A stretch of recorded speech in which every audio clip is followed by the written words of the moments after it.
Hi అండి. ఇప్పుడు 'Nagarjuna' cinema ఒకటి రాబోతున్నది. అది ల్యాండ్ మార్క్ మూవీ అతని కోసం. 'కింగ్ 100', 'కింగ్ 100' అనే మూవీ రాబోతున్నది. కానీ దానిలో హీరోయిన్ ఎవరో తెలుసా? టబు. ఆవిడ 28 సంవత్సరాల తర్వాత మళ్ళీ ఆయనతో రీయునైట్ అవ్వబోతున్నది అని వార్తలు చాలా ఎక్కువగా వినిపిస్తున్నాయి. సరే, మన వార్తలు ఎట్లా వినిపించినా కానీ ఏంటంటే ఆయన అభిమానులు మాత్రము విపరీతమైన చక్కలిగింతలు పుట్టిపోతున్నాయి. ఎందుకంటే మా నాగన్నయ్యకి పాత స్నేహితురాలు ఆవిడ. ఆయనకి ఆవిడంటే చాలా ఇష్టము. కాబట్టి ఏంటంటే ఇప్పుడు వాళ్ళిద్దరి జతని మళ్ళీ చూడబోతున్నాము. నిన్నే పెళ్ళాడిన తర్వాత నిజంగా నువ్వు ఎంత గొప్ప గొప్ప సినిమా రాబోతున్నదంటే ఆ సినిమా నేను చెప్పలేను అని చాలా కేరింతలు కొట్టుకుంటున్నారు. పైగా లేడీస్ అండి మరీ విపరీతంగా చక్కలిగింతలు పుట్టిపోతున్నాయి అసలు. ఎందుకంటే నాగార్జునను టబు అనే వీళ్ళిద్దరి కెమిస్ట్రీ చాలా బాగుంది స్క్రీన్ మీదండి. నేను తప్పుగా అనుకోకండి, మీరు ఆఫ్ స్క్రీన్ కాదు ఆన్ స్క్రీన్ అంటున్నాను. అయితేనండి న్యాచురల్లీ మరి నేనంటే ఒక జోడియాకు పక్షిని కాబట్టి ఏంటంటే జోడియాక్ గురించి మాట్లాడుకుంటూ ఉంటాను కాబట్టి మరి నాగార్జునేమో వర్గో, ఆవిడేమో స్కార్పియను. కాబట్టి ఏంటంటే మరి వర్గోస్ స్కార్పియన్స్ అంటే విపరీతమైన మనసు పారేసుకుని విపరీతమైన అసలు మామూలుగా ఉండదు వాళ్ళ ఇష్టం అనేది. అంటే ఏంటంటే నాగార్జున ఆఫ్ కోర్స్ ఆయన మనం అనకూడదు, ఆయన షాదీషుదా అంటారు కదా. అంటే ఏంటంటే ఆల్రెడీ మ్యారీడ్ ఆయన కాబట్టి ఏంటంటే మ్యారేజ్ అయిన వాళ్ళు అట్లాంటి స్నేహాలు ఉండవండి మనకి. కానీ ఏంటంటే మనం ఊరికేను అయిన దానికి కాందానికి చిలవలు పలవలు కల్పించుకుని చెప్పుకుంటూ ఉండకూడదు అనమాట. కానీ ఏంటంటే వాళ్ళ యొక్క మధ్య స్నేహం ఉంది. ఇంకోటి ఏంటంటే స్నేహం ఎంత ఉండకపోతే అమల గారు కూడా పాపం ఆవిడ కూడాను ఆవిడని మన్నిస్తూ ఉంటుంది, ఆవిడతో స్నేహం చేస్తుంటుంది. ఎందుకంటే యాక్సిడెంటల్లీ ఆర్ ఇన్సిడెంటల్లీ అమల గారు కూడాను వర్గో కావటం వల్ల మరి వర్గో అని మరి ఈవిడ వర్గో అయింది కదండి. అందుకని ఏంటంటే అక్కడ ఆ స్కార్పియన్ అంటే విపరీతమైన ఆకర్షణ అనమాట. భూమికి దీనికి ఎంత ఆకర్షణ ఉందో, భూమి ఆకర్షణ శక్తి ఎంత ఉంటుందో అట్లా ఉంటుందన్నమాట. మామూలు వస్తువులకి భూమికి ఎంత కాదనుకున్నా భూమి లాగేసుకుంటుందన్నమాట. భూమి మీద పడిపోవాల్సిందే, తప్పదు. అట్లాగూ వర్గోలు స్కార్పియన్స్ పట్ల అంటే స్కార్పియన్స్ అంటే ఎవరంటే వృశ్చిక రాశులండి. వర్గో అంటే కన్యారాశులు. ఈ వర్గాలు ఎంత వాళ్ళ పట్ల ఎలా ఆకర్షితులవుతారంటే చెప్పలేనమాట. ఒకళ్ళకి చిన్నప్పుడు నాకు ఒక ఫ్రెండ్ ఉండేది. మా ఇంటి పక్కన ఫ్రెండ్ కాదులేండి, అమ్మాయి చిన్నపిల్లే, మా అమ్మాయి వయసు ఉంది, చార్మిళ అని. ఆ అమ్మాయి వాళ్ళిద్దరు அவங்க 2 பேரும் ரொம்ப ఐక్యమైటంగా ఆంటీ అని అంటూ ఉండేది. ప్రతిదానికి ఐక్యమైటంగా అన్నట్టు ఐక్యమైపోయారని. అది అమ్మాయి మరి తెలుగు సరిగా తమిళ్ రాకపోవచ్చు బహుశాను, ఎందుకంటే అమ్మాయి మలయాళీ అమ్మాయి.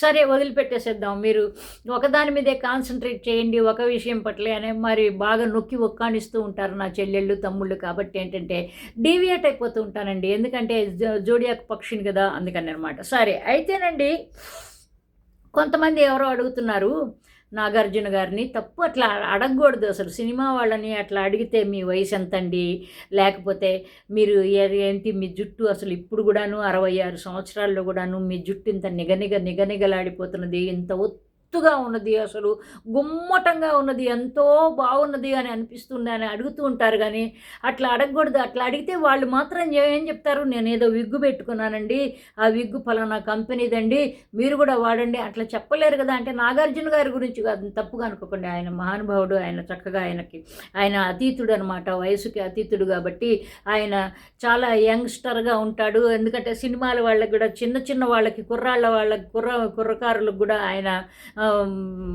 ఒక రకమైన థ్రెట్గా అయిపోయాడు. ఆయన్ని చూస్తుంటే కుర్రకారులందరూ కూడాను, కుర్ర హీరోలందరూ గుండె దడదడలాడిపోతున్నాయి. ఎట్లా దడదడ శబ్దం వస్తుందంటే రైలు శబ్దం వస్తుంది కదండి, రైలు దడ వెళ్తూ ఉంటుంది కదా, అట్లాంటి శబ్దం వస్తూ ఉంటుంది అని అనుకుంటూ ఉంటారు. కానీ ఏంటంటే అట్లా అడిగారనమాట. ఎవరో నాగార్జున గారిని అట్లా అడిగారట. ఆయన ఏం చెప్పాడంటే, నేను ఇలా ఫలానా ఉదయాన్ని నిద్ర లేవగానే పొరగడుపునేమో బహుశా అని చెప్పాడో లేదో మరి నాకైతే తెలియదు. నేను అనుకుంటున్నా అంటే నేను కూడా ఒక జ్యూస్ తాగుతాను కాబట్టి అది పెద్దగా పరగడుపున ఏం తాగనండి. అరౌండ్ 11 అట్లా తాగుతాను. సరే ఆయన మరి ఉదయాన్న అంటే ఏంటంటే ఒట్టి ఎంటీ స్టమక్ మీద తాగుతాడేమో, అందుకే ఆయన అంత శక్తి, అంత కండలు తిరిగిపోయాడు, అంత అంత జుట్టు అంతా నిగనిగలాడిపోతున్నది. అసలు అంత ఒత్తుగా, అసలు ఎంత గొంగళి పురుగులాగా అంత ఒత్తుగా ఉన్నదనమాట ఆయన జుట్టు. ఎందుకంటే ఆయన ఏదో జ్యూస్ తాగుతాడట. కాబట్టి ఏంటంటే ఆ జ్యూస్ వల్ల అలా జరిగింది, అట్లా ఉన్నది, అంతేగాని లేకపోతే అని కొంతమంది, ఆయన చెప్పాడో లేదో మరి మనకు తెలియదు కానీ కొంతమంది విలేకరులు కరులు అని ఈ మధ్య అంటలేదన్నమాట. ఒకప్పుడు విలేకరులు అని రాస్తారు, ఇప్పుడు విలేకరులు అని రాస్తున్నారు. విలేకరులు అంటే మామూలుగా, కరులు అంటే ఖర అంటే గాడిదనమాట. గాడిదని ఖర అంటారన్నమాట. అబ్బో అసలు అంత మార్చాల్సిన అవసరం ఎవడికి తెలుస్తుంది? ఖర అనే ఒక వర్డ్ గాడిదని రిప్రజెంట్ చేస్తుందని ఎవడికి తెలియదు కదా. అందుకని ఏంటంటే సరే ఏదో మొత్తానికి ఏదో తంటాలు పడుతూ ఉంటారు తెలుగు పండితులు. కాబట్టి ఏంటంటే మనం మా విలేకరులనే అనుకుందాం. విలేకరులు సోదరులు నా ఫ్రాటర్నిటీ వాళ్ళు ఏమనుకుంటూ ఉంటారంటే ఇట్లా చెప్పుకుంటూ ఉంటారు, అమ్మో 66 సంవత్సరంలో కూడా 66 చాలా తక్కువ అండి పాపం. అసలు ఎంత 66 వయసుకు కూడా అని చెప్పి ఎంతకాలం సినిమా వాళ్ళకి మరి స్తంభించిపోతూ ఉంటుంది వయసు. అట్లా నాగార్జున గారిని నేను అట్లా అంటలేదులేండి, ఎందుకంటే ఆయన మంచివాడు. ఆయన అక్కినేని నాగేశ్వరరావు గారికి పుత్రుడు, చాలా ప్రేమ పాత్రుడు. అట్లా నేనేం అనను కానివ్వండి.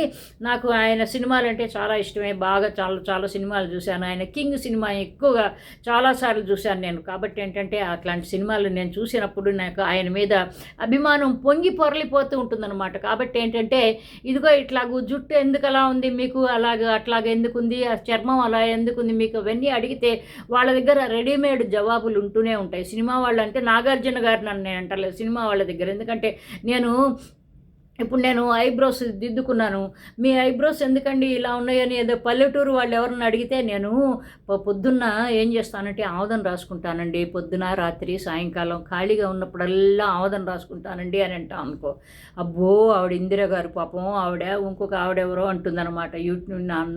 నా యూట్యూబ్ ఛానల్ చూస్తూ ఉన్న వాళ్ళు రెగ్యులర్గా, ఆవిడండి చాలా అండి నిజంగానండి ఆవిడ ప్రతిరోజు ఆముదం బాటిల్స్ కొనుక్కుంటుందిట. అసలు ఖాళీగా ఉన్నప్పుడల్లా ఆవిడ మొహం అంతా ఆవేదంగానే ఉంటుంది. ఆవిడ మొహం అంతా ఆవదం పూసేసుకుంటుంది.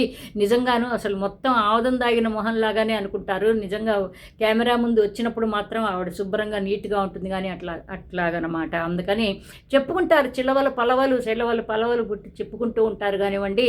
మరి భగవంతుడికి తెలియాలి. అంటే విగ్గులు అనేవి లేకపోతే కనుక ఏమయ్యేదో మరి సినిమా ప్రపంచం మనకు తెలియదు, కానీ విగ్గులు ఉన్నాయి కాబట్టి నడిచిపోతాయి. కానీ నాగార్జున గారు మాత్రము జ్యూస్ తాగుతున్నారు, అందుకే ఆయన జుట్టు అలా ఒత్తుగా నిగనిగలాడుతున్నది, అట్లా నల్లగా ఉంది. చక్కగా హాయిగా చిన్నపిల్లలందరూ గుండె దడదడలాడించుకుంటున్నారు, తిరుగుతున్నారు. ఆయన చూస్తే పారిపోతున్నారు. ఏదో భూకంపం చూస్తే పారిపోయినట్టుగాను, లేకపోతే ఒక పెద్ద టపాకాయలు అక్కడ ఒక 100 లడీలు టపాకాయలు పెడితే పారిపోయినట్టుగాను ఆయన చూసి అట్లా భయపడిపోతున్నారు అన్నమాట. గుండెల్లో రైళ్లు పరిగెత్తుతున్నాయి అన్నమాట. దడదడ రైళ్లు పరిగెత్తున్నాయి. అందుకని వాళ్ళు అలాగూ గబగబా పరిగెత్తుకుంటూ వెళ్ళిపోతున్నారు. సో అదండి సంగతి. నాగార్జున గారి 66 వయసు అయిన తర్వాత కూడాను ఎదుగో ఆయనకి పట్టు సడలని ఈ జుట్టు ఇవన్నీ ఎందుకు ఉన్నాయంటే ఆ జ్యూసే అనని. ఇది ఆ జ్యూస్ ఏంటో మరి నాకు తెలిస్తే నేను చెప్పేదాన్ని, మీరందరూ కూడా తాగేవాళ్ళు, కానీ నాకైతే ఏం తెలియదండి ఏం జ్యూస్ తాగుతారో ఏంటో. మరి జ్యూస్ మాత్రం చెప్పారు. సో మళ్ళీ ఇంకొక టాపిక్తో మళ్ళీ కలుద్దాం. బాయ్ అండి, లవ్ యూ ఆల్, బాయ్.